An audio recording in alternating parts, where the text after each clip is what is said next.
Marwari media आप देख रहे हैं। आज है 2 सितंबर 2024 सोमवार का दिन और हिंदू तिथि भाद्रपद माह की अमावस्या है। नजर डालेंगे आज की बड़ी खबरों पर। शुरुआत करेंगे देश की बड़ी खबर के साथ। बड़ी खबर, केंद्रीय रेलवे मंत्री अश्विनी वैष्णव ने रविवार 1 सितंबर को वंदे भारत स्लीपर ट्रेन के पहले मॉडल की झलक दिखाई। वे बेंगलोर में भारत अर्थ मूवर्स लिमिटेड की फैक्ट्री में ट्रेन का निरीक्षण करने पहुंचे थे। उन्होंने बताया कि अगले 3 महीने में वंदे भारत स्लीपर ट्रेन शुरू हो जाएगी। कोच की मैन्युफैक्चरिंग का काम पूरा हो गया है। कुछ ही दिनों में BEML फैक्ट्री से बाहर आ जाएगी। अगले 2 महीने में ट्रेन की टेस्टिंग होगी। इसके बाद यात्रियों के लिए ट्रेन की लॉन्चिंग होगी। रेल मंत्री ने कहा कि वंदे भारत स्लीपर ट्रेन को 800 से 1200 किलोमीटर दूरी की यात्रा के लिए तैयार किया गया है। इसमें यात्री करीब रात 10 बजे चढ़ेंगे और सुबह डेस्टिनेशन पर पहुंच जाएंगे। यह ट्रेन मिडिल क्लास के लिए बनाई गई है। इसका किराया राजधानी के जितना ही होगा। वंदे भारत स्लीपर ट्रेन की अधिकतम स्पीड 160 किलोमीटर प्रति घंटे की है। यह एक ऑटोमेटिक ट्रेन है। बड़ी खबर यह है, जल्द ही देश में वंदे भारत स्लीपर ट्रेन दौड़ती हुई नजर आएगी। आगे बढ़ते हैं। एक और बड़ी खबर, महीने की पहली तारीख को आम लोगों और एयरलाइंस कंपनियों के लिए बड़ा अपडेट सामने आया है।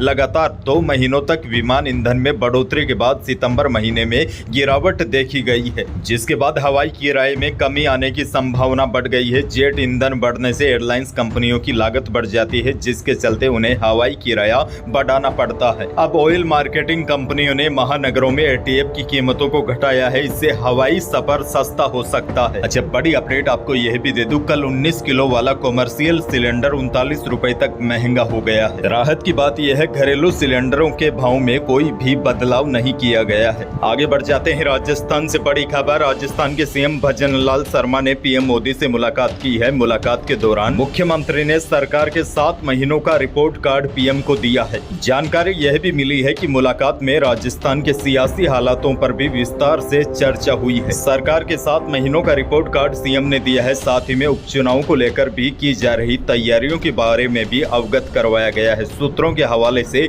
यह भी जानकारी मिली है कि इस बैठक में राजस्थान में मंत्रिमंडल फेरबदल विस्तार को लेकर भी चर्चा हुई है। इसके अलावा ERCP योजना को लेकर भी CM शर्मा ने PM मोदी को रिपोर्ट सौंपी है। बहरहाल आगे बढ़ते हैं। बड़ी खबर, राजस्थान में गहलोत राज में बनाए गए नए जिलों पर लगातार सियासत गर्म है, लेकिन अब जल्द ही तस्वीर साफ होने वाली है कि कौन कौन से नए जिले रद्द होंगे और कौन कौन से रहेंगे। बड़ी खबर यह है, कैबिनेट सब कमेटी की मीटिंग आज 2 सितंबर को होने जा रही है, जिसमें गहलोत राज में बनाए गए नए जिलों पर भजनलाल सरकार अपना अंतिम फैसला ले सकती है। बताया जा रहा है, अभी जो हाल ही में CM भजनलाल शर्मा की PM मोदी से मुलाकात हुई है, इसमें नए जिलों को लेकर भी चर्चा हुई है।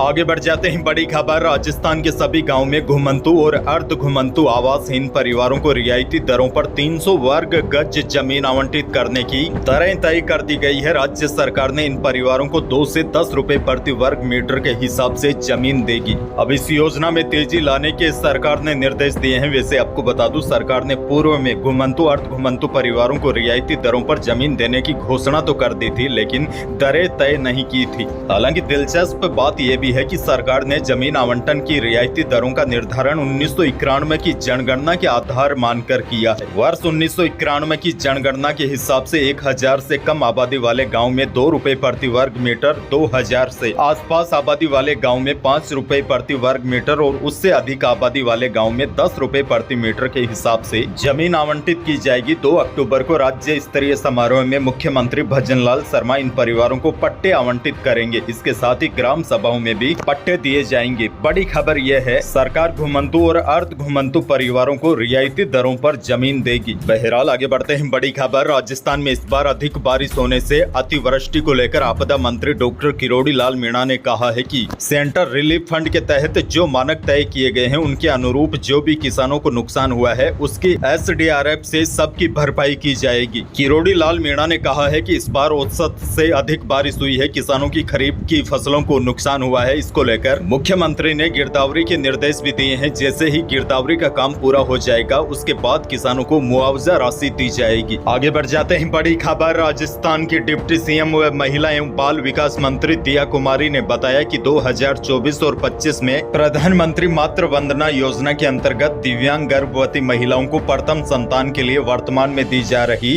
6500 रुपए की राशि को बढ़ाकर 1 सितंबर से इस राशि को 10 10,000 रुपए कर दिया है। उन्होंने बताया कि यह योजना महिलाओं के सशक्तिकरण के लिए मजबूत कदम है। महिला एवं बाल विकास मंत्री दिया कुमारी ने बताया कि दिव्यांग महिलाओं को गर्भावस्था के दौरान तथा संतान के जन्म के पश्चात अधिक पौष्टिक आहार मिल सके, इसके लिए राशि में बढ़ोतरी कर उसे 10,000 रुपए कर दिया गया है। इसके साथ ही माँ और बच्चे का बेहतर स्वास्थ्य हो तथा टीकाकरण सुनिश्चित हो सके, इसके लिए उक्त प्रोत्साहन राशि दी जा रही है। उन्होंने कहा कि यह राशि भी 3500 रुपए की अतिरिक्त राशि 100% राज्य निधि से डीबीटी के माध्यम से दी जाएगी। बड़ी खबर यह है, जैसे कोई दिव्यांग महिला है और वह गर्भवती है, यानी कि बच्चे की मां बनने वाली है, दिव्यांग गर्भवती महिलाओं को प्रथम संतान के लिए जो पहले 6500 रुपए की राशि दी जा रही थी, अब उसे बढ़ाकर 10,000 रुपए कर दिया गया है। एक और बड़ी खबर, सब इंस्पेक्टर यानी कि एसआई भर्ती 2021 में पेपर लीक के मामले में स्पेशल ऑपरेशन ग्रुप ने 5 ट्रेनी एसआई को गिरफ्तार किया है। इनमें राजस्थान लोक सेवा आयोग के पूर्व सदस्य रामू राम रायका के बेटा और बेटी भी शामिल है।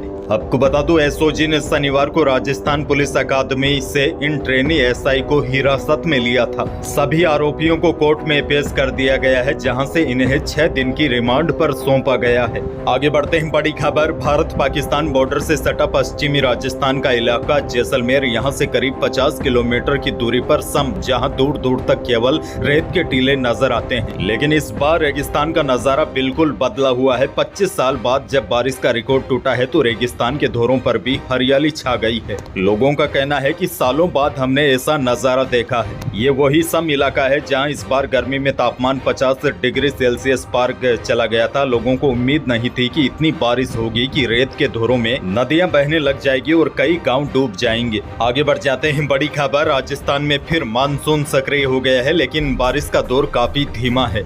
3 सितंबर से राज्य के कई जिलों में भारी बारिश का दौर शुरू होगा। मौसम केंद्र जयपुर ने सभी जिलों में इसका अलर्ट जारी किया है। मौसम विभाग के अनुसार आंध्र प्रदेश, दक्षिणी उड़ीसा से लगे बंगाल की खाड़ी में कम दबाव का क्षेत्र तीव्र होकर डिप्रेशन तंत्र बना हुआ है। इसके आगामी 48 घंटों में उत्तर पश्चिमी दिशा की ओर आगे बढ़ने की संभावना है।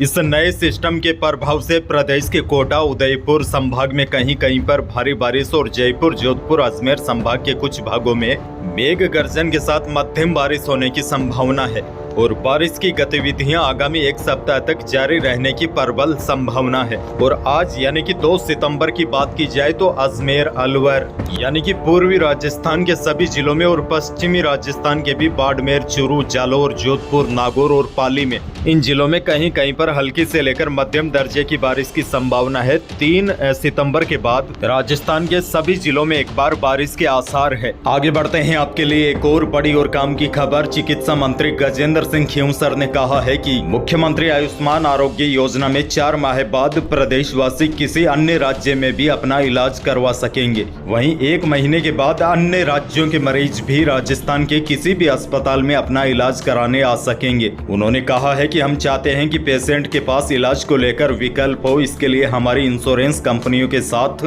बात चल रही है। ऐसे में आने वाले समय में प्रदेश के लोग अपने पसंद के डॉक्टर या हॉस्पिटल में इलाज करवा पाएंगे। वहीं चिकित्सा मंत्री ने इस दौरान विभाग में होने वाली 50,000 भर्तियों को लेकर भी चर्चा की। आपके लिए बड़ी और राहत वाली खबर यह है, मुख्यमंत्री आयुष्मान आरोग्य योजना में आने वाले दिनों में आप किसी भी राज्य में अपना इलाज करवा सकेंगे। यही थी प्रदेश और देश की आज की बड़ी और महत्वपूर्ण खबरें। वीडियो को लाइक करना बिल्कुल न भूलिए और चैनल पर नए हैं तो सब्सक्राइब जरूर कीजिए ताकि आप अपडेट रहे बड़ी और काम की खबरों से। धन्यवाद।